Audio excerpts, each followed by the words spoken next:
एक के मन से बहुत समय से परेशान हो पहली बात तो तुमने ब्रह्मचर्य का नाश कर दिया, इसलिए तुम्हारी स्मृति शक्ति बहुत कमजोर हो रही, तुम्हारी हिम्मत बहुत कमजोर हो रही। हम खुल के तुम्हें बता रहे हैं। अब आप पहले व्यायाम, 1-2 किलोमीटर दौड़ना, कई बार हमने दिनचर्या वर्णन की, थोड़ा दिनचर्या को आप अपने जीवन में उतारें तब व्यायाम। जानते हो ये जो आपके लक्षण हैं, अगर संभले नहीं तो अगला कदम जिसे कहते हैं उसे डिप्रेशन कहते हैं।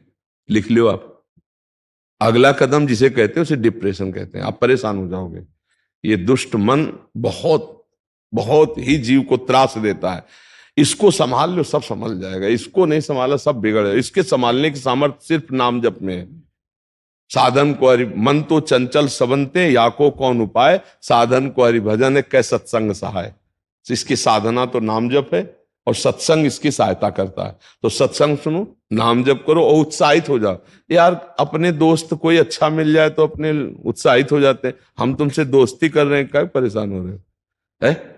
जैसे कोई बड़ा धनी दोस्त हो, अगर तुम चिंता मत करो, खाओ पियो मौज करो, तो तुम्हें लगे ना कि हमारा दोस्त है यार, तो सबसे दोस्ती की, थोड़ा हमसे कर ले दोस्ती। अंदर से हमारे दोस्त वही होंगे जो हमारी आज्ञा का पालन करेंगे। देखो दोस्त का मतलब क्या होता है? कुपथ निवारी सुपंथ चलावा, गंदे आचरणों से हटाकर अच्छे और वैसे हम आप मित्र ही हैं, क्योंकि आप हमारे प्रभु के अंश हैं, हम भी प्रभु के अंश हैं, तो दोनों दोस्त हुए ना। एक ही प्रभु के दोनों हम सेवक हैं, हम दोस्त दोस्त है। पूरा संसार हमारा मित्र है। यदि हमारी बात मान लो, बहुत आनंद मिले। अगला कदम डिप्रेशन में पहुंचा देगा। आप क्रिया बंद करो। हमारी बात समझ रहे हो? अगर नहीं बंद करोगे तो अगला कदम वहीं पहुंच जाओगे। ये हम चीख चीख के रोज कहते हैं कि माता पिता को अपने बच्चों पर थोड़ा ध्यान देने का अवसर है। बच्चों को इतना गलत संग मिल रहा है कि वो ऐसी प्रक्रियाएं कर रहे हैं जिससे उनका जीवन नाश हो जाएगा। मोबाइल है, गलत संग है, बहुत बुरी तरह से ब्रह्मचर्य का नाश नवीन बच्चे कर रहे हैं। इनमें से कोई किसान है जो खेती का हालचाल जानता हो? नहीं जान। आप जानते हो, जब गेहूं की फसल गलेथ में हो, गलेथ का मतलब समझते हो, बाली निकलने को, अगर उस समय काट ली जाए तो एक दाना गेहूं का नहीं मिलेगा।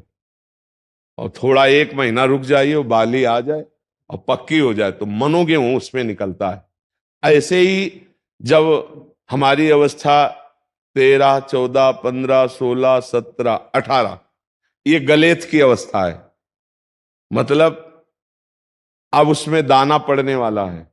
और इस समय ब्रह्मचर्य नाश कर दिया तो एक दाना लायक नहीं रहे, मतलब वो गृहस्थी लायक भी नहीं रह जाता।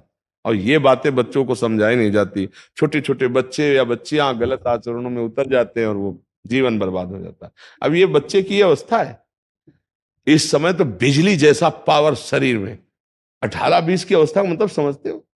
उद्दंडता की मूर्ति, मतलब हर समय एक शरीर में दिव्य तेज, दिव्य कांति, दिव्य उत्साह।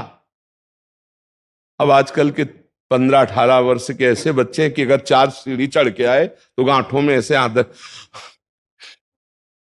अब ऐसी अवस्था में तो 5 बार 8-9 खंड की अगर बिल्डिंग हो तो उतर चढ़ के जाए फिर भी ऐसी दशा ना हो, क्योंकि ब्रह्मचारी अवस्था होती है। अब छोटे छोटे बच्चों में दोष हो गया, अब कैसे उसका कैसे वर्णन करें? हमें लगता है माता पिता, अब कौन समझावे, कौन समझावे? यही बात। टीचर आधुनिकता समझा रहे हैं, डॉक्टर उसको सपोर्ट दे रहे हैं कि आप अगर ऐसी हस्तक्रिया आदि करते हैं तो आपका स्वास्थ्य बढ़िया रहेगा। फिल्में, वेब सीरीज, यही तो है ना इनके गुरु। समाज के गुरु कौन है? यही तो देखने में मिलते। वो उपदेश कर रहे हैं भ्रष्टाचार की तरफ, व्यभिचार की तरफ। अब वो नए बच्चे, वो ऐसे ही मन चंचल और सपोर्ट मिल गया, हालत ये हो जाती है। ये तो कहो परमार्थ का थोड़ा सा कुछ समझ रहा है तो इसको लग रहा है मैं गलत हूं, हाँ कह रहा है, नहीं तो ये समझने के लायक ही नहीं। अब ऐसी स्थिति में इनको दोस्त क्या मिलेंगे?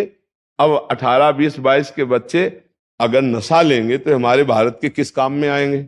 ये सूरवीर योद्धा बनेंगे या माता पिता की सेवा करेंगे या ये अच्छे गृहस्थ होंगे? आजकल नौजवान बच्चे जो है ना बहुत गलत मार्ग में जा रहे हैं। इसलिए हमें लगता है माता पिता परिवार के सदस्यों को अपने देश के लिए, बच्चों के भविष्य को सुधारने के लिए थोड़ा मित्रता का व्यवहार करके उनको समझाएं कि ब्रह्मचर्य क्या है, चरित्र क्या है, खान पान क्या है, व्यसन क्या तुम्हारी दुर्गति कर देंगे। पर अब फुर्सत ही नहीं माता पिता को अपने ही मनोरंजन से, तो बच्चों को कब समय दें वो बैठ के बताएं। नहीं तो देखो ये अवस्था इसकी ऐसी है, दयनीय अवस्था आ जाए बच्चे की। इस समय इसका विकास होना चाहिए माइंड का, अच्छे अच्छे शास्त्रीय ज्ञान, आधुनिक ज्ञान, उत्साह, एक दिनचर्या, एक तेज। वो ऐसे बुझा बैठा है जिसे 10 बच्चे का बाप हो। क्यों? क्योंकि उसकी जीवनी शक्ति का ह्रास हो चुका है। आजकल नए बच्चों को देखो ना, वो इतने खुद टेंशन, इनको क्या टेंशन, अब बोलो क्या है टेंशन, ये टेंशन की अवस्था है। इस समय तो आनंद की अवस्था ले कि अच्छे अच्छे क्रीड़ाओं में भाग लेना, विद्या अध्ययन करना, परिवार को सुख देने वाले विचार करना, आगे मुझे किस, अब ये क्या सोचेगा आगे मुझे कहां जाना है, ना अध्यात्म और ना लौकिक पढ़ाई। अब इसके जीवन को कौन समझ पा रहा है कि आगे चलकर इसका जीवन कितना खतरे में हो जाएगा। अगर इसको कुसंग मिल गया तो अभी व्यसन में उतर जाएगा, नशे में उतर गया, जीवन भर। प्राय ऐसा बच्चे, जो धनी बच्चे हैं, प्राय इसी में उतर रहे हैं। यही प्रार्थना सबसे है कि हमारा अध्यात्म का ज्ञान नहीं होगा तब तक हम लोगों का जीवन कूड़ा ही बना रहेगा।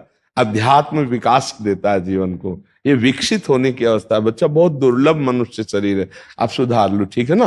और कभी आपको कोई भी परेशानी लगे आप हमसे बताना करके। दोस्ती का मतलब जानते हो क्या होता है? अपने दोस्त से बात कर। अच्छा, यहाँ कोई फीस तो लगती नहीं, थोड़ा ये जरूर है कि जगह बहुत छोटी है तो कम लोग आते हैं, तो ज्यादा देर बैठ नहीं पाते, इसलिए 2-3 बैच में बहुत 75-80 लोग हो पाते हैं। और आने को तो हजारों लोग तैयार है एकांती को बैठने के लिए। तो कभी ऐसा हो सकता है कि आपको मना हो जाए तो फिर दोबारा प्रयास कर लिया। कम लोगों के कारण ऐसा होता है।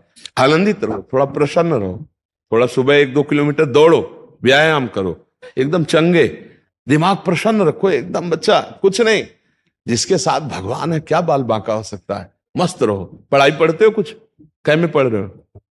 कॉलेज चल रहा है। कॉलेज, हाँ। अब हम तो बच्चा ज्यादा पढ़ाई नहीं पढ़े इसलिए ज्यादा जानते रहे, तो खूब अच्छे से पढ़ाई ही भजन है इस समय। ये भी समझो, थोड़ी देर राधा राधा नाम जप कर लो और अच्छी पढ़ाई करो। माता पिता है, पैर छूते हो रोज? नहीं छूते? अरे नहीं यार, आज से शुरू करो। हमारी दोस्ती का लक्षण रोज माता पिता के पैर छू। अगर कहते ये नया काम कैसे शुरू किया, एक हमारे दोस्त हैं उन्होंने कहा कि ऐसा किया करो, पक्का बुद्धि शुद्ध हो जाएगी। बच्चा मातृदेव हो, पितृदेव हो, साक्षात भगवान बैठे माता पिता के रूप, कभी उनका अपमान मत करना। छुओगे पैर? पक्का वादा? हाँ बढ़िया। कभी वो कटुवचन कहें तो उनको पलट कर जवाब मत देना, ठीक है। आगे देखते जाओ, हमारा दोस्त बनोगे तो फिर आगे बढ़ते चले जाओ। नहीं, आगे बढ़ो, बहुत कीमती जीवन है, बहुत अच्छे बन जाओगे। लोग आशीर्वाद मांगते हैं ना, हम क्या कह रहे हैं तुमको, बहुत अच्छे बन जाओगे यदि बात मान लोगे तो। अब बात ना मानोगे तो फिर हमारा बस ही नहीं। नहीं, अब आप अच्छे बन करके चलो, ठीक है।